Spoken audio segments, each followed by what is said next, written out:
കേരളത്തിൽ നിയമസഭാ തെരഞ്ഞെടുപ്പിനുള്ള പ്രചാരണ രംഗം ചൂടുപിടിച്ചു വരികയാണ്. ഇപ്പോൾ നമ്മോടൊപ്പം ചേരുന്നത് AICC സംഘടനാ ചുമതലയുള്ള ജനറൽ സെക്രട്ടറി ശ്രീ KC വേണുഗോപാലാണ്. നമസ്കാരം KC. നമസ്കാരം. ഇപ്പോൾ കേരളത്തിൽ പെട്ടെന്നായിപ്പോയി തെരഞ്ഞെടുപ്പ് പ്രഖ്യാപനം നേരത്തെ പ്രതീക്ഷിച്ചാണ്. പക്ഷേ ഇത്ര അടുത്ത് വോട്ടെടുപ്പ് വരും എന്നുള്ളത് ആരും പ്രതീക്ഷിച്ചതല്ല. അത് വലിയൊരു സർപ്രൈസ് ആയിപ്പോയോ? സർപ്രൈസ് അല്ല, എനിക്ക് തോന്നുന്നത് അതൊരു കോൺസ്പിറസി ആണെന്നാണ്. 15-ാം തീയതിയോ അതിന് ശേഷമോ അനൗൺസ്മെൻറ്റ് ഉണ്ടാകുള്ളൂ എന്നുള്ളത് എല്ലാവർക്കും അറിയാമായിരുന്നു. അങ്ങനെ അനൗൺസ് ചെയ്യുമ്പോൾ മിനിമം ഒരു മാസമെങ്കിലും തിരഞ്ഞെടുപ്പ് പ്രഖ്യാപിച്ചു കഴിഞ്ഞ് ഒരു മാസമെങ്കിലും ഇലക്ഷൻ പോളിംഗ് ഡേറ്റിൽ ഉണ്ടാകുന്നത് സ്വാഭാവികമാണ്. അപ്പോൾ നമ്മളെല്ലാം പ്രതീക്ഷിക്കുന്നത് വിഷു കഴിഞ്ഞിട്ടുള്ള ഒരു ഇലക്ഷനാണ്. പക്ഷേ പെട്ടെന്ന് വിഷുവിന് ഒരാഴ്ച മുമ്പേയുള്ള ഇലക്ഷൻ പ്രഖ്യാപിക്കുക എന്ന് പറഞ്ഞാൽ അത് ആരും പ്രതീക്ഷിച്ചതല്ല. കേരളത്തിലെ കാര്യം നോക്കുമ്പോൾ UDFന് ഒട്ടേറെ പുതുമുഖ സ്ഥാനാർത്ഥികളുണ്ട്. ഈ പുതുമുഖ സ്ഥാനാർത്ഥികൾ, പ്രത്യേകിച്ചും കോൺഗ്രസിന്, അവർ ഫീൽഡിലേക്ക് ഇറങ്ങാനുള്ള സമയം, പരിചയപ്പെടാനുള്ള സമയം, ഇതൊന്നും കിട്ടാത്ത രീതിയിലാണല്ലോ ആയിപ്പോയില്ല. അതായിരിക്കും ഇത് ഡിസൈൻ ചെയ്തവരുടെ ഉള്ളിലുണ്ടായ ആശയം. രണ്ട് ആശയമുണ്ട്. ഒന്ന്, പുതുമുഖ സ്ഥാനാർത്ഥികളായിരിക്കും കോൺഗ്രസിനും UDFനും മിക്കവാറും. അവർക്കധികം പ്രചരണത്തിന് സമയം കൊടുക്കണ്ട.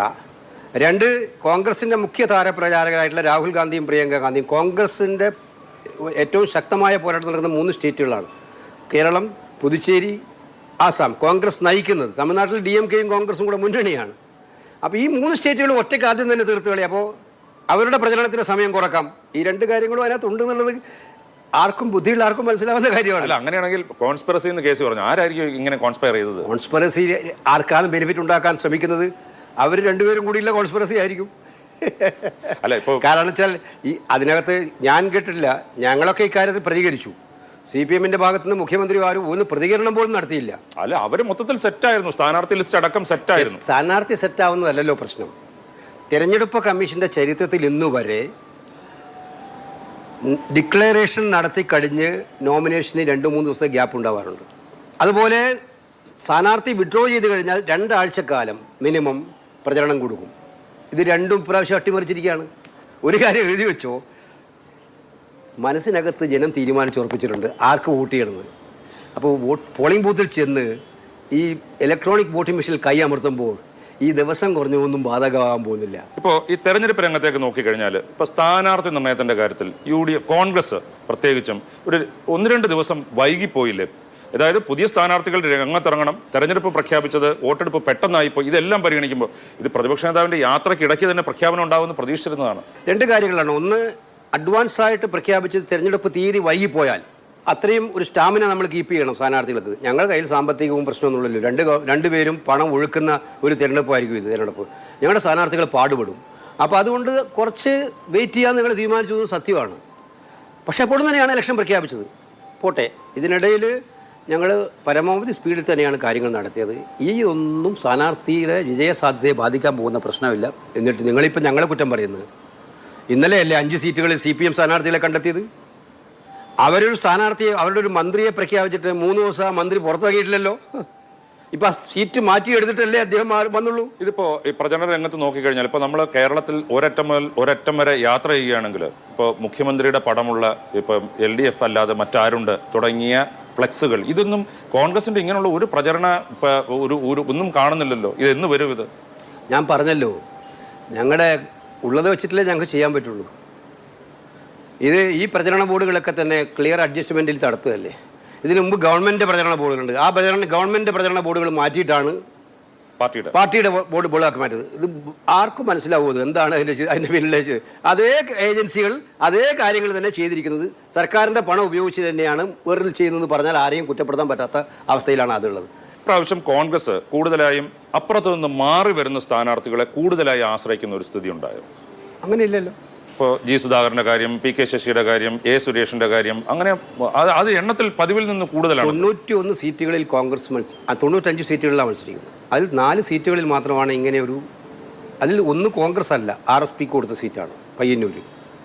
ആ സീറ്റിലാണ് അവരാ തീരുമാനം എടുത്തത്. ബാക്കി 3 സീറ്റാണ് കോൺഗ്രസിൻ്റെയും പ്രധാനപ്പെട്ട രീതിയിൽ പറയാനുള്ളത്. ഇത്തരം കാര്യങ്ങൾ അത് അത്ര 1% പോലും ആവുന്നില്ല സത്യത്തിൽ. ഈ G. സുധാകരനെ പോലെ, ഇതിൽ തന്നെ G. സുധാകരനെ പോലെ ഒരു നേതാവിനെ അപ്പുറത്ത് നിന്ന് ഇപ്പുറത്തേക്ക് കൊണ്ടുവരാൻ എങ്ങനെ പറ്റി? ഞാൻ ചോദിക്കാൻ കാര്യം, ഇപ്പം നിങ്ങൾ രണ്ടുപേരും ഒരേ സ്ഥലത്ത്, അതായത് ആലപ്പുഴയിലെ MP ആണ് KC വേണുഗോപാൽ, അവിടെ അമ്പലപ്പുഴയിൽ ദീർഘനാൾ ജനപ്രതിനിധിയായിരുന്ന ആളാണ് G. സുധാകരൻ. നിങ്ങൾ തമ്മിൽ ഈ കാര്യത്തിൽ നേരത്തെ തന്നെ കമ്മ്യൂണിക്കേഷൻ ഉണ്ടായിരുന്നു എന്നാണ് മുഖ്യമന്ത്രി അടക്കം ആരോപിക്കുന്നത്. എന്ന് വെച്ചാൽ KC വേണുഗോപാലുമായിട്ടെന്നല്ല, കോൺഗ്രസുമായിട്ട്. ഞാൻ അത് ചോദിക്കുന്നത്, KC ആ കാര്യത്തിൽ ഒരു മുൻകൈ എടുത്തിട്ടുണ്ടോ? ഞങ്ങൾ തമ്മിൽ അങ്ങനെ വ്യക്തിപരമായിട്ട് ഒരു രഹസ്യധാരണ ഒന്നും ഉണ്ടാക്കേണ്ട കാര്യമില്ല. ഞങ്ങൾ കാണാറുണ്ട്, അപൂർവമായിട്ട് എവിടെയെങ്കിലും ഫംഗ്ഷനിൽ വെച്ച് കാണാറുണ്ട്. പിന്നെ അദ്ദേഹം അസുഖമായിട്ട് കിടക്കുമ്പോൾ, അദ്ദേഹം എൻ്റെ മണ്ഡലത്തിലെ വോട്ടറാണ്. അതെ, ഞാനും അദ്ദേഹം ഒരേ മണ്ഡലത്തിലാണ് വോട്ട് ചെയ്യുന്നത്, അമ്പലപ്പുഴ. അപ്പോൾ ഞാൻ താമസിച്ച തൊട്ടടുത്താണ് അദ്ദേഹം താമസിക്കുന്നത്, അധികം ദൂരമില്ല. അപ്പോൾ അദ്ദേഹത്തിന് അസുഖമായ സമയത്ത് ഞാൻ പോയി കണ്ടിരുന്നു. ഒരു രാഷ്ട്രീയവും സംസാരിച്ചിട്ടില്ല. സുധാകരൻ്റെ രാഷ്ട്രീയ പക്വത എനിക്ക് നന്നായിട്ടറിയാം, മെച്യൂരിറ്റി നന്നായിട്ടറിയാം, പൊളിറ്റിക്കൽ കമ്മിറ്റ്മെൻറ്റ് എനിക്ക് നന്നായിട്ടറിയാം, എൻ്റെത് അദ്ദേഹത്തിന് നന്നായിട്ടറിയാം. അപ്പോൾ അങ്ങനെ വ്യക്തിപരമായിട്ട് സംസാരിക്കുമ്പോൾ ഈ രാഷ്ട്രീയത്തിലെ മറ്റ് ചുവടുമാറ്റങ്ങളൊന്നും അല്ല അവിടെ സംസാരിച്ചത്. വ്യക്തിപരമായ കാര്യങ്ങൾ സംസാരിച്ചു, ഞങ്ങൾ പോയി. അതിനുശേഷം മുഖ്യമന്ത്രിയും അവരുടെ പാർട്ടി നേതാക്കന്മാരും പാർട്ടി സെക്രട്ടറിയും ഒരുപാട് അവർ പ്രതീക്ഷിക്കുകയാണ് ഞാൻ പോയപ്പോൾ ഇത് മാറ്റാൻ പോകാമെന്ന്. സുധാകരൻ അങ്ങനെ മാറ്റാൻ കഴിയുന്ന ഒരാളല്ല. അത് നന്നായി അറിയാവുന്ന ആളാണ് മുഖ്യമന്ത്രി. സുധാകരന് ചില ശൈലികൾ ജനങ്ങൾക്ക് ഇഷ്ടമാണ്. അയാൾ ഓണസ്റ്റാണ്, സത്യസന്ധമായി നടത്താൻ ആഗ്രഹിക്കുന്ന ആളാണ്. ചില കാര്യങ്ങൾ വെട്ടിത്തുറന്ന് പറയും, സത്യമാണ്, ആരുടെ മുഖത്തൊക്കെ വെട്ടിത്തുറന്ന് പറയും. ചിലപ്പോൾ നമുക്ക് സ്വീകാര്യമെല്ലാം തോന്നും, പക്ഷേ പൊതുജനങ്ങൾക്കത് ചിലപ്പോൾ സ്വീകാര്യമായിട്ട് തോന്നും. മുഖ്യമന്ത്രിക്ക് വെട്ടിത്തുറന്ന് ആര് പറയുന്നു ഇഷ്ടമല്ലല്ലോ. അങ്ങനെയുള്ള ആളുകളെ ഗുഡ് ബുക്കിൽ അദ്ദേഹം വെക്കാറേ ഇല്ല. ആരെങ്കിലും ഒരു ശരിയായ വിമർശനം ഉന്നയിക്കുന്നുണ്ടെങ്കിൽ പാർട്ടിക്കകത്തായാലും അവൻ്റെ ടാർഗറ്റ് ചെയ്യുന്ന സമീപനമാണ് അദ്ദേഹം സ്വീകരിക്കുന്നത്. ഇപ്പോൾ കഴിഞ്ഞ തിരഞ്ഞെടുപ്പ് ഞങ്ങൾക്ക് അത്ഭുതമായിരുന്നു സുധാകരൻ്റെ ടിക്കറ്റ് നിഷേധിച്ചപ്പോൾ. കഴിഞ്ഞ ഇലക്ഷനിൽ അദ്ദേഹം തുറന്ന് കാര്യങ്ങൾ പറയുന്നതുകൊണ്ടാണ്, ചില ഇഷ്ടമില്ലാത്ത കാര്യങ്ങൾ തുറന്ന് പറയുന്നതുകൊണ്ടാണ് അദ്ദേഹത്തെ ഒഴിവാക്കാൻ കഴിഞ്ഞ പ്രാവശ്യവും ശ്രമിച്ചത്, ഇപ്രാവശ്യവും അതിൻ്റെ ഭാഗമായി ശ്രമിച്ചതെന്ന് അദ്ദേഹം പറയുമ്പോൾ അത് ശരിയല്ല, തെറ്റാണെന്നാണോ കോൺഗ്രസ് പറയേണ്ടത്? ഇങ്ങനെ ഒരു അദ്ദേഹം അതൃപ്തനാണ് എന്ന് അറിഞ്ഞുകൊണ്ട് കോൺഗ്രസ് അങ്ങോട്ട് സമീപിക്കുകയായിരുന്നോ, അതോ ഇങ്ങനെ ഒരു സാധ്യതയുണ്ടോ എന്ന് അദ്ദേഹം കോൺഗ്രസിനോട് സമീപിക്കുകയാണ്? അദ്ദേഹം കോൺഗ്രസിനോട് സമീപിച്ചിട്ടില്ല, ഞങ്ങൾ അങ്ങോട്ടും സമീപിച്ചിട്ടില്ല. സാഹചര്യം ഉരുത്തിരിഞ്ഞ് വന്നപ്പോൾ പാർട്ടിയുടെ ഡിസിഷൻ എടുത്തു. ഇതാണ് സംഭവിച്ചത്. സത്യത്തിൽ അമ്പലപ്പുഴ ഞങ്ങളുടെ സ്ഥാനാർത്ഥികൾ തയ്യാറായി കംപ്ലീറ്റ് പൂർത്തീകരിച്ചു. അവരെല്ലാം ഗ്രൗണ്ട് വർക്ക് നടത്തി ഫുൾ സജ്ജമായിട്ട് നിൽക്കുമായിരുന്നു. അപ്പോഴാണ് ഇങ്ങനൊരു ഡെവലപ്മെൻറ്റ് വന്നപ്പോൾ പാർട്ടി ആലോചിച്ചു, ആ ഡെവലപ്മെൻറ്റ് സുധാകരനെ പോലെയുള്ള ഒരു ഗുഡ്വില്ലുള്ള നേതാവിൻ്റെ ഒരു പിന്നെ നിലപാട് മാറ്റം നമ്മൾ സപ്പോർട്ട് ചെയ്യേണ്ടതാണ് എന്ന തീരുമാനം പാർട്ടി എടുത്തു. അതിനടിസ്ഥാനത്തിലാണ് തീരുമാനം വന്നത്.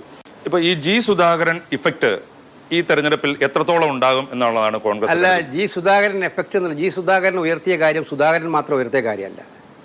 കണ്ണൂരിലെ TK ഗോവിന്ദൻ എന്ന് പറഞ്ഞ കമ്മ്യൂണിസ്റ്റ് പാർട്ടിയെ സംബന്ധിച്ചിടത്തോളം എത്ര ശക്തനാണെന്നുള്ളത് ആ പാർട്ടിക്കകത്തുള്ളവർക്കറിയാം. പിന്നെ പയ്യന്നൂരിലത്തെ ഡെവലപ്മെൻറ്റ്, ഇവർ പരസ്യമായ രംഗത്ത് വന്നവരാണ്. ഇവർ മാത്രമല്ല ഈ ചിന്താഗതി വെച്ച് കൂടുന്നവർ മാർക്സിസ്റ്റ് പാർട്ടിയിൽ. ആയിരക്കണക്കിന് പ്രവർത്തകരും നേതാക്കളും ഉണ്ട്. സുധാകരൻ എത്രയോ വർഷക്കാലം അദ്ദേഹവുമായിട്ട് പ്രവർത്തിച്ച ഒരാൾ ചില രാഷ്ട്രീയ നിലപാടെടുത്തതിൻ്റെ പേരിൽ ചെറ്റത്തരം പറയുന്നു എന്ന് അദ്ദേഹം പറഞ്ഞു. അപ്പോൾ സുധാകരനായി ഇന്നലെ മറുപടി പറഞ്ഞിട്ടുണ്ട്. എനിക്കതിൽ പ്രസക്തമായി തോന്നിയ കാര്യമാണ്. അങ്ങനെ ധൈര്യം ഉണ്ടെങ്കിൽ സുധാകരൻ പറഞ്ഞ ചോദ്യം, സുധാകരൻ മുഖ്യമന്ത്രിക്ക് കണ്ണൂർ വിട്ട് മാറി വേറെ എവിടെയെങ്കിലും, കണ്ണൂരിൽ തന്നെ ധർമ്മടം വിട്ടിട്ട് വേറെ ഏതെങ്കിലും മത്സരിക്കാൻ തയ്യാറുണ്ടോ? ആ വെല്ലുവിളി ഏറ്റെടുക്കാൻ മുഖ്യമന്ത്രി തയ്യാറാവുമോ? മുഖ്യമന്ത്രി തയ്യാറാവില്ല. ധർമ്മടം വിട്ടിട്ട് മുഖ്യമന്ത്രി മത്സരിക്കില്ല. കണ്ണൂരിൽ തളിപ്പറമ്പ് പോലും മുഖ്യമന്ത്രി മത്സരിക്കില്ല. കണ്ണൂർ വിട്ട് മത്സരിക്കുന്നതിനെ കുറിച്ച് ചിന്തിക്കാൻ പോലും മുഖ്യമന്ത്രിക്ക് പറ്റില്ല. ഒന്ന് മത്സരിച്ചോട്ടെ ആലപ്പുഴയിൽ വന്നിട്ട്. ആ മുഖ്യമന്ത്രിയാണ് സുധാകരനെ വെല്ലുവിളിക്കുന്നത്.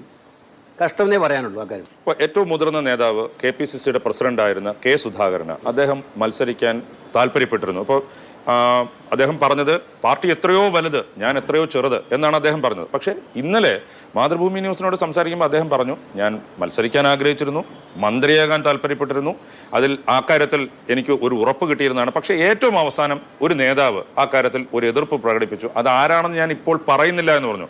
അപ്പോൾ സുധാകരൻ ഇപ്പോഴും അദ്ദേഹത്തിൻ്റെ അതൃപ്തി തുറന്നു പറയുകയാണ്. സുധാകരൻ ഓരോരാൾക്ക് ഓരോ പ്രകൃതമുണ്ട് അടിസ്ഥാനപരമായിട്ട്. ഞങ്ങൾ പ്രത്യേകിച്ച് കണ്ണൂരിലൊക്കെ ജനിച്ചു വളർന്നവർക്ക് അവർ വെട്ടിത്തുറന്ന ചില കാര്യങ്ങൾ പറയാം, അത് ചിലപ്പോൾ പറയും. പക്ഷേ ഉള്ളെടുത്ത പരമശുദ്ധമായിരിക്കും. ഞാൻ കണ്ട രാഷ്ട്രീയ നേതാക്കന്മാരിൽ ഏറ്റവും ശുദ്ധനായിട്ടുള്ള ഒരു രാഷ്ട്രീയ നേതാവാണ് K. സുധാകരൻ. അദ്ദേഹത്തിന് മത്സരിക്കാൻ ആഗ്രഹമുണ്ടായിരുന്നു. കണ്ണൂർ പോലുള്ളൊരു സീറ്റിൽ അദ്ദേഹം എത്രയോ കാലം മത്സരിച്ച് MLA ആയതാണ്, കേരളത്തിലെ മന്ത്രിയായതാണ്.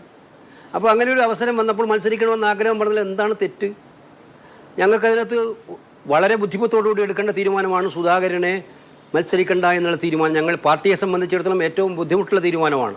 സുധാകരനെ പോലെ സീനിയറായിട്ടുള്ള പാർട്ടി പ്രവർത്തകർ സ്നേഹിക്കുന്ന, പാർട്ടിക്ക് വേണ്ടി ഒരുപാട് കോൺട്രിബ്യൂഷൻ ചെയ്ത ഒരു നേതാവ് ഇങ്ങനെ ഒരു ആഗ്രഹം പ്രകടിപ്പിക്കുമ്പോൾ അത് നിഷേധിക്കുക എന്ന് പറയുന്നത് ഞങ്ങൾക്ക് വളരെ മാനസികമായ സമ്മർദ്ദം ഉണ്ടാക്കിയ കാര്യമാണ്. പക്ഷെ ഞങ്ങളെ പ്രയാസം ഉണ്ടാക്കിയത് സുധാകരൻ ഇത് ആഗ്രഹിക്കുമ്പോൾ തന്നെ 3-4 MLA MP-മാർ ആഗ്രഹം പ്രകടിപ്പിച്ചിരുന്നു. അവരെയും കുറ്റം പറയാൻ പറ്റില്ല. ചില സീറ്റുകളിൽ അവർ നിന്നാൽ നിഷ്പ്രയാസം ജയിക്കുന്ന ചില ടഫ് സീറ്റുകളുണ്ടായിരുന്നു. അപ്പോൾ അത് ഈ എല്ലാം കൂടി ഒന്നിച്ചു വന്നാൽ കേരളം പോലുള്ള സംസ്ഥാനത്തിൽ 3-4 സ്ഥലങ്ങളിൽ MP-മാർ മത്സരിക്കുക, അവിടെയൊക്കെ ഉപതെരഞ്ഞെടുപ്പിന് പോവുക എന്ന് പറഞ്ഞ് പാർട്ടിക്ക് ചിന്തിക്കാൻ കഴിയുന്ന കാര്യമായിരുന്നില്ല. അതുകൊണ്ടാണ് എല്ലാ വശങ്ങളും ആലോചിച്ച് ഈ കാര്യം തീരുമാനിച്ചത്. അത് സുധാകരനെ അറിയിക്കുകയും ചെയ്തത്. അതിൽ സുധാകരന് കുറച്ച് വിഷമങ്ങൾ ഉണ്ടായിരുന്നു എന്നുള്ള സത്യമാണ്. ഞാൻ നേരത്തെ പറഞ്ഞ പോലെ ഈ വിഷമങ്ങളൊക്കെ പ്രകടിപ്പിക്കാൻ പറ്റും. പക്ഷേ അദ്ദേഹത്തിൻ്റെ ഈ എന്ത് വിഷമം പ്രകടിപ്പിച്ചാലും ഒറ്റ വരിയിൽ അദ്ദേഹം എല്ലാം തീർത്തു. ആ മനസ്സിൻ്റെ ശുദ്ധി. കാരണം എനിക്കും മേലെയാണ് എൻ്റെ പ്രസ്ഥാനം. അത് നിങ്ങൾ ആ പ്രസ്താവനയല്ല ഹൈലൈറ്റ് ചെയ്യുന്നത്. നിങ്ങൾ ഇൻ്റർവ്യൂവിൽ എവിടെയെങ്കിലുമൊക്കെ അവിടെ ഇവിടെയൊക്കെ പറഞ്ഞാൽ നിങ്ങളുടെ ജോലി ഇതാണല്ലോ. കണ്ണൂരിലെ CPM-ൽ നടന്ന സമീപകാലത്തൊന്നും ഉണ്ടാവാത്ത പൊട്ടിത്തെറി നിങ്ങൾ ഒരു ദിവസം ഇട്ട് കളഞ്ഞു. നിങ്ങളിപ്പോൾ എടുക്കുന്നേ ഇല്ല. അത് നിങ്ങൾ പിന്നെയും സുധാകരനെ പിടിച്ചുകൊണ്ടിരിക്കുക. 4 ദിവസം മുമ്പ് നടന്ന കാര്യം പിടിച്ചുകൊണ്ടിരിക്കുക.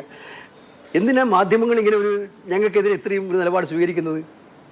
അദ്ദേഹം എടുത്ത നിലപാട് അദ്ദേഹത്തിന് കടുത്ത അതൃപ്തി ഉണ്ട് എന്ന് മനസ്സിലായതുകൊണ്ടാണ് പിന്നെ മാധ്യമങ്ങൾ ചോദിക്കുന്നത്. അപ്പോൾ ഇന്നലെ അദ്ദേഹത്തോട് ചോദിക്കുമ്പോൾ അദ്ദേഹം പറഞ്ഞു, അദ്ദേഹം വീണ്ടും പറയുകയാണ്, ഇതിങ്ങനെ പറയുമെന്ന് വിചാരിച്ചതല്ല, എനിക്ക് മത്സരിക്കാൻ താല്പര്യമുണ്ടായിരുന്നു, മന്ത്രിയാകാൻ താല്പര്യമുണ്ടായിരുന്നു, പക്ഷേ ഒരു നേതാവ് ഇതിന് തടസ്സം ഉണ്ടാക്കി എന്നാണ് അദ്ദേഹം പറയുന്നത്. അങ്ങനെ വ്യാഖ്യാനിക്കേണ്ടത്. ഞാൻ പറഞ്ഞല്ലോ, അന്നത്തെ ദിവസം ഞാൻ അന്ന് ഡൽഹിയിലുള്ള ദിവസമായിരുന്നു. സുധാകരൻ ഒരാളോടും പറഞ്ഞിട്ടില്ല. സുധാകരൻ പുറത്തു വന്നിട്ട് പോലും ഇല്ലാതെ മാധ്യമങ്ങൾ തന്നെ പറഞ്ഞു. പിന്നെ ഇവിടെ നിങ്ങൾക്ക് കിട്ടി ഈ ഇൻഫർമേഷൻ സുധാകരൻ റബലായി മത്സരിക്കുന്നു? ഇപ്പോൾ കണ്ണൂരുകാരെ കുറിച്ച് KC പറഞ്ഞ ഒരു കാര്യം, പൊതുവായിട്ടുള്ള കാര്യം, ഉള്ളിൽ ശുദ്ധരാണ്, ഉള്ളത് തുറന്നു പറയും. ഞാൻ ഒരു കാര്യം ചോദിക്കട്ടെ, KCക്ക് കേരളത്തിൽ മുഖ്യമന്ത്രിയാകാൻ ആഗ്രഹമില്ലേ? ഞാൻ പറഞ്ഞിട്ടുണ്ട് ഇത് പലതവണ. എന്നോട് ഇൻ്റർവ്യൂ ഫിക്സ് ചെയ്യുമ്പോൾ തന്നെ എനിക്കറിയാം ഈ ചോദ്യമാണ് ഇതിൻ്റെ കേന്ദ്രബിന്ദു. എൻ്റെ മുഖ്യമന്ത്രി പ്രവേശനമല്ല ഈ തെരഞ്ഞെടുപ്പിലെ അജണ്ട.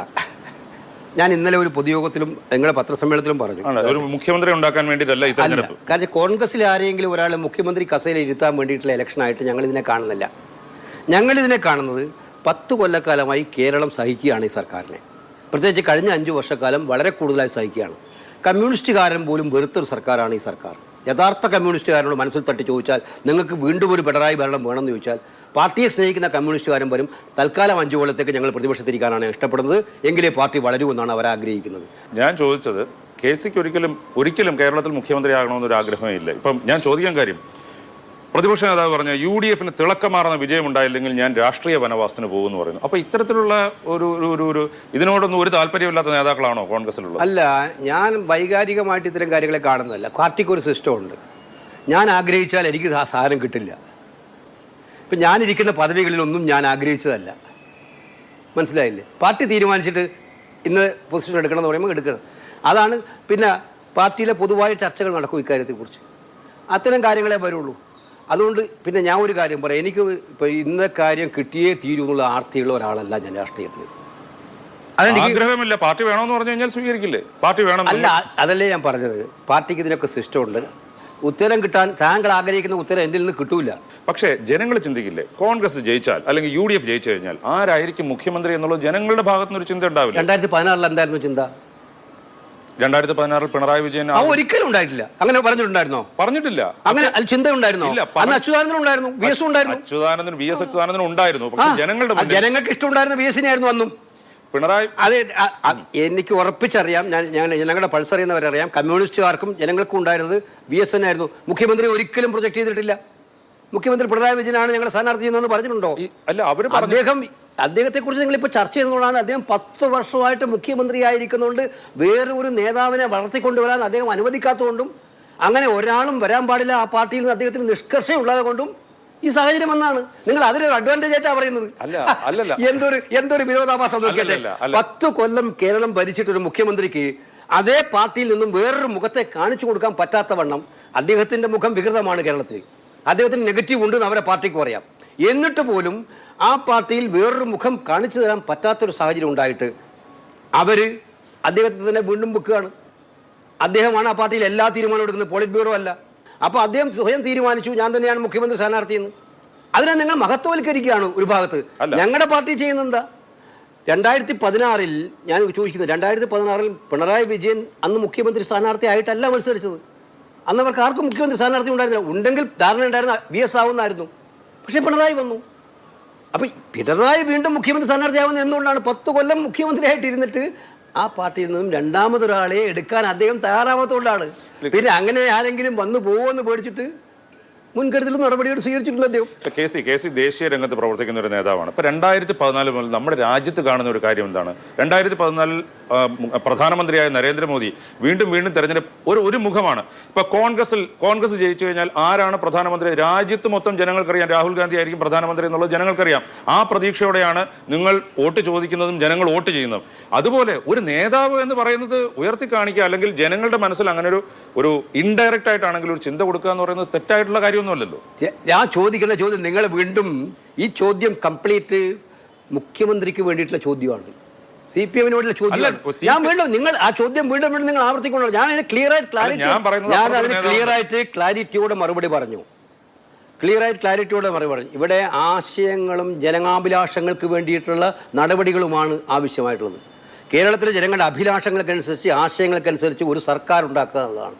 ആ സർക്കാരിനെ നയിക്കാൻ ഒരു മുഖ്യമന്ത്രി ഉണ്ടാകണം എന്നുള്ള കാര്യത്തിൽ ഒരു സംശയം ഉണ്ടാവില്ല. പക്ഷെ അത് മുൻകൂട്ടി പ്രഖ്യാപിച്ചിട്ട് ഇതൊരു പ്രസിഡൻഷ്യൽ ഇലക്ഷൻ രീതിയാണോ നിങ്ങൾ ഉദ്ദേശിക്കുന്നത്? അങ്ങനെയല്ലല്ലോ ഉള്ളത്.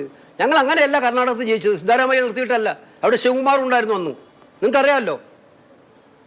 തെലങ്കാനയിൽ രേവന്തിനെ മുൻനിർത്തിയിട്ടല്ല നിർത്തിയത്, ഹിമാചൽ സുഖുവിനെ മുൻനിർത്തിയല്ല ഇലക്ഷൻ നടത്തിയത്. ഞങ്ങൾ പറഞ്ഞു മുഖ്യമന്ത്രി സ്ഥാനാർത്ഥി ഇല്ലാന്ന് തന്നെ ഒഫീഷ്യലായി ഡിക്ലെയർ ചെയ്തിട്ടുണ്ടായിരുന്നു. KCയുടെ കാര്യം ചോദിച്ചപ്പോൾ KC ഉള്ളു തുറന്നുള്ള മറുപടി പറഞ്ഞില്ല. പക്ഷേ ബാക്കിയുള്ള 2 നേതാക്കൾ, രമേശ് ചെന്നിത്തലയും പ്രതിപക്ഷ നേതാവ് VD സതീശനും, ഇവരിൽ ആരെങ്കിലും ഒരാളായിരിക്കും മുഖ്യമന്ത്രി എന്ന് കേരളത്തിൽ UDF വോട്ട് ചെയ്യുന്ന ജനങ്ങൾക്ക് വിശ്വസിക്കാൻ പറ്റുമോ? അല്ല, നിങ്ങൾ വീണ്ടും അതിലേക്ക് തന്നെ കയറി പിടിക്കാതെ. ഈ ഇന്റർവ്യൂ അതിനു വേണ്ടി മാത്രമാണ്. ഞങ്ങൾ എല്ലാ ഇഷ്യൂവും ഡിസ്ട്രാക്ട് ചെയ്തിട്ട് എന്നെ കൊണ്ട് ഒരാൾ മുഖ്യമന്ത്രിയാവും എന്ന് പറഞ്ഞിട്ട് മറ്റൊരാൾ അല്ലാത്തവരുണ്ടാവും ചിലപ്പോ. ഈ പാനലിൽ മത്സരിക്കുന്നവരെന്താ കഴിവുള്ളവർ ഒരുപാട് പേരില്ലേ? അവരും ഉണ്ട്. കേരളത്തിലെ കോൺഗ്രസിൽ മുഖ്യമന്ത്രിമാരാകാൻ യോഗ്യതയില്ലാത്തവരല്ല ബാക്കിയുള്ളവരൊന്നും. അപ്പോൾ സ്വാഭാവികമായിട്ടും അവർ രണ്ടുപേരും വളരെ പ്രാമാണികരായ നേതാക്കളാണ്. ഒരാൾ പ്രതിപക്ഷ നേതാവാണ്, മറ്റൊരാൾ മുൻ പ്രതിപക്ഷ നേതാവാണ്, ഇപ്പോൾ ക്യാമ്പയിൻ കമ്മിറ്റി ചെയർമാനാണ്. രണ്ടുപേരും കഠിനാധ്വാനം ചെയ്യുന്നവരാണ്, രണ്ടുപേരും ഇപ്പോൾ ഫീൽഡിലുള്ളവരാണ്. നിങ്ങൾ ഞങ്ങളുടെ ഇടയിൽ ഒരു കുത്തിത്തിരിപ്പുണ്ടാക്കാൻ എന്തിനാണ് ശ്രമിക്കുന്നത്? നിങ്ങളുടെ ചോദ്യത്തിന്റെ 15 മിനിറ്റ് നിങ്ങൾ ചെലവഴിക്കുന്നത് ഈ ഒറ്റ ക്വസ്റ്റ്യനാണ്. ആ ഒറ്റ ക്വസ്റ്റ്യനാണ് 15 മിനിറ്റ് രാജീവ് ചെലവഴിച്ചത്. I M so sorry. ഞാൻ അക്കാര്യത്തിൽ പറയുന്നത്, ഞങ്ങൾ ഈ ചോദ്യങ്ങളൊക്കെ പല പ്രാവശ്യം റിപ്പീറ്റ് ചെയ്തതാണ്. ഞങ്ങളുടെ ലക്ഷ്യം ഞങ്ങൾ ക്ലിയർ ആയിട്ട് പറഞ്ഞു കഴിഞ്ഞാൽ ആ ചോദ്യത്തിലേക്ക് തന്നെ വീണ്ടും വരുന്നത് it is A clear part of an agenda. Okay. ഇപ്പോൾ ഈ സ്ഥാനാർത്ഥി നിർണയത്തിന്റെ കാര്യത്തിൽ KCക്ക് താല്പര്യമുള്ള അല്ലെങ്കിൽ KCയെ പിന്തുണയ്ക്കുന്നതായിട്ടുള്ള കുറെ നേതാക്കൾക്ക് സീറ്റ് കൊടുത്തു എന്നുള്ള ഒരു ആക്ഷേപം ഈ കോൺഗ്രസ് പാർട്ടിക്കുള്ളിൽ നിന്ന് തന്നെ പറഞ്ഞു കേൾക്കുന്നുണ്ട്. അങ്ങനെ ഉണ്ടായിട്ടുണ്ടോ? പ്രത്യേകിച്ച് അതായത് സുധാകരൻ സ്വതന്ത്രനായി മത്സരിക്കുന്നു എന്ന് പറഞ്ഞു കേൾക്കുന്നത് സ്വതന്ത്രൻ ആയി മത്സരിക്കും എന്ന് നിങ്ങൾ പറഞ്ഞു. നിങ്ങൾ ഹിയർസേ കേൾക്കുന്ന കാര്യം എന്നോട് ചോദിക്കാൻ തന്നെ പാടില്ലായിരുന്നു. ഈ പറയുന്ന 91 സ്ഥാനാർത്ഥികളും ഞങ്ങളുടെ എല്ലാവരുടെയും സ്ഥാനാർത്ഥികളാണ്. ഞങ്ങളെല്ലാവരും ഒന്നിച്ചിരുന്നാണ് സ്ഥാനാർത്ഥി നിർണ്ണയം നടത്തിയത്. ഓരോ സീറ്റിലേക്കും പല പേരുകളും വരും. ഇപ്പം ഞാൻ നിർദ്ദേശിച്ച പല പേരുകളും ഇല്ലാതായിട്ടുണ്ട്. മറ്റു പല നിർദ്ദേശിച്ച പേരുകൾ അവിടെ ഉണ്ട്. അവരാണ് അവിടെ സ്യൂട്ടബിൾ തോന്നിയത് കൊണ്ടാണ് അവിടെ തീരുമാനിച്ചത്. ഞാൻ നിർദ്ദേശിച്ച പല സ്ഥലങ്ങളിലും അത്തരം സാഹചര്യം ഉണ്ടായിട്ടുണ്ടാവും. അതുപോലെ പ്രതിപക്ഷ നേതാവും രമേശ് ചെന്നിത്തലയൊക്കെ നിർദ്ദേശിച്ച പേരുകൾ പല പേരുകളും ഇല്ലാതായിട്ടുണ്ടാവും. ഇതൊക്കെ ഞങ്ങൾ കൂട്ടായിട്ടിരുന്ന് തീരുമാനിക്കുന്ന കാര്യങ്ങളല്ലേ. ഇത് ഫലപ്രദമായി ഞാൻ എല്ലാ പേരുകളും എൻ്റെ പേര് തന്നെയാണ്. അതിനകത്തുനിന്ന് ഇന്നയാൾ എൻ്റെ ആൾ, മറ്റേയാളുടെ ആൾ എന്ന ചിന്തയൊന്നും ഞങ്ങൾക്കില്ല. ഞങ്ങൾക്ക് എല്ലാവരെയും ജയിപ്പിക്കുക. ഇതൊക്കെ കോമൺ ആയിട്ട് എടുത്ത സ്ഥാനാർത്ഥി ചർച്ചകളാണ്. ഇതും ഒരു അജണ്ടയുടെ ഭാഗം തന്നെയാണ്. കോൺഗ്രസിൻ്റെ അകത്തൊരു അഭിപ്രായ വ്യത്യാസം ഉണ്ടാക്കി ആരെങ്കിലും ജയിപ്പിക്കാൻ സാധ്യതയുണ്ടെങ്കിൽ അവനെതിരെ 2 വടി വന്നോട്ടെ എന്നും ചോദിക്കുന്നതിൻ്റെ ഭാഗമായിട്ടാണ് ഈ ചോദ്യം. അല്ല, ഒരു വ്യക്തി താല്പര്യമില്ലാതെ എല്ലാം ജയസാധ്യത മാത്രം മുൻകൂട്ടി കണ്ട് തെരഞ്ഞെടുത്ത സ്ഥാനാർത്ഥികളാണോ? 95% അങ്ങനെ തന്നെയാണ്. ചില എക്സെപ്ഷൻസ് ഉണ്ടാവും, ഇല്ല എന്ന് പറഞ്ഞാൽ അത് ഏത് പൊളിറ്റിക്കൽ പാർട്ടിക്കിലും ഉണ്ടാവും. മഹാഭൂരിപക്ഷവും അങ്ങനെ തന്നെയാണ് നടത്തിയിരിക്കുന്നത്. വിജയസാധ്യതകൾ നോക്കിയിട്ട് അത് തീരുമാനമെടുത്ത് ഞങ്ങളെല്ലാവരും കൂടെ തീരുമാനിച്ച സ്ഥാനാർത്ഥികൾ പോലും മാറിയിട്ടുണ്ട്. കേരളത്തിൽ നടത്തിയ വികസന പ്രവർത്തനങ്ങളുടെ പേരിലാണ് ഇടതുപക്ഷം വോട്ട് ചോദിക്കുന്നത്, വീണ്ടും വോട്ട് ചോദിക്കുന്നത്. ആ ഒരു കാര്യത്തിൽ എന്താണ് UDF നൽകുന്ന മറുപടി? അല്ലെങ്കിൽ UDF ഇതിനെ എങ്ങനെയാണ് നേരിടുക? എന്ത് വികസനം എന്നാണ് നിങ്ങൾ പറയുന്നത്? ഒരു സർക്കാരിൻ്റെ ദൈനംദിന കാര്യങ്ങളിൽ പാലവും റോഡും പണിയുന്നത് സ്വാഭാവികമല്ലേ? ഉമ്മൻചാണ്ടിയുടെ കാലത്ത് ഇത് പണിഞ്ഞിട്ടില്ലേ? റോഡും പാലും ഉണ്ടായിട്ടില്ലേ? ആശുപത്രി കെട്ടിടങ്ങൾ ഉണ്ടായിട്ടില്ലേ? മെഡിക്കൽ കോളേജുകൾ സർക്കാർ മെഡിക്കൽ കോളേജുകൾ കൊണ്ടുവന്നത് ആ കാലത്തല്ലേ? നിഷേധിക്കാൻ കഴിയുമോ? സർക്കാർ മേഖലയിൽ 6 മെഡിക്കൽ കോളേജുകൾ. കേരളത്തെ സംബന്ധിച്ച് ഏറ്റവും വിപ്ലവമായത് ആരാണ് വിഴിഞ്ഞം പ്രോജക്റ്റ് കൊണ്ടുവന്നത്? ആരാണ് കണ്ണൂർ എയർപോർട്ടിൻ്റെ നടപടി തുടക്കം കുറിച്ചത്? കൊച്ചി മെട്രോ ആരാണ് കൊണ്ടുവന്നത്? ഉമ്മൻചാണ്ടിയുടെ കാലത്ത് തുടങ്ങിയല്ലേ? വല്ലാർപാടം കണ്ടെയ്നർ ടെർമിനൽ കൊണ്ടുവന്നത് ആരാണ്? അപ്പം നമ്മൾ മനസ്സിലാക്കേണ്ടത് കേരളത്തിൽ ഇന്ന് കാണുന്ന എല്ലാ വൻകിട പദ്ധതികളും ഇവരുടെ കൈപ്പുസ്തകത്തിൽ ഇവർ എഴുതി വെക്കുന്ന വൻകിട പദ്ധതികളെല്ലാം കൊണ്ടുവന്നത് ഉമ്മൻചാണ്ടി ഗവൺമെൻറ്റാണ്, UDF ഗവൺമെൻറ്റാണ്. ശരിയാണ്, അവർക്ക് അതിൽ കോൺട്രിബ്യൂഷൻ ഉണ്ട്. അവരത് കണ്ടിന്യൂ ചെയ്തു, അവർ മുന്നോട്ട് കൊണ്ടുപോയി. പക്ഷെ അതെല്ലാം കൺസീവ് ചെയ്തതും ഇൻട്രൊഡ്യൂസ് ചെയ്തതും UDF ഗവൺമെൻറ്റാണ്. ഞാൻ നേരത്തെ ഈ നേതാവ് ഒരാളായിട്ട് ഉയർത്തി കാണിക്കുന്നതിൻ്റെ കാര്യം ചോദിച്ചപ്പോൾ കേസ് പറഞ്ഞത് അത് മുഖ്യമന്ത്രിക്ക് അല്ലെങ്കിൽ ഫേവറബിൾ ആയിട്ട് ആ ഒരു പ്രശ്നത്തിലേക്കാണോ പോകുന്നതെന്ന് ചോദിച്ചു. നമ്മുടെ രാജ്യത്ത് ഇപ്പോൾ ദേശീയ തലത്തിൽ പ്രധാനമന്ത്രി തുടരുന്നത് പ്രോ ഇൻകംബൻസി, ബീഹാറിൽ, UP ഇത് പല സംസ്ഥാനങ്ങളിലും ഈ പ്രോ ഇൻകംബൻസി, ആൻറ്റി ഇൻകംബൻസി അല്ല, പ്രോ ഇൻകംബൻസി, അതായത് വീണ്ടും അത്യാവശ്യം ഡെലിവറി ചെയ്യുന്ന സർക്കാരാണ് എങ്കിൽ അങ്ങനെ ജനങ്ങൾക്ക് തോന്നിക്കഴിഞ്ഞാൽ അവരെ വീണ്ടും അധികാരത്തിൽ എത്തിക്കുക എന്ന് പറയുന്ന ഒരു ട്രെൻഡ് കണ്ടുവരുന്നുണ്ട്, പ്രത്യേകിച്ച് സമീപകാലത്തായിട്ട്. എന്നാൽ ചില സംസ്ഥാനങ്ങളിൽ അതിന് മാറ്റമുണ്ട്. ഇങ്ങനെ ഒരു ട്രെൻഡിനെ നമ്മൾ കട്ട് ചെയ്യാൻ വേണ്ടിയിട്ട് എന്താണ് UDFന്റെ തന്ത്രം? അങ്ങനെ ഒരു ട്രെൻഡും ഇല്ല.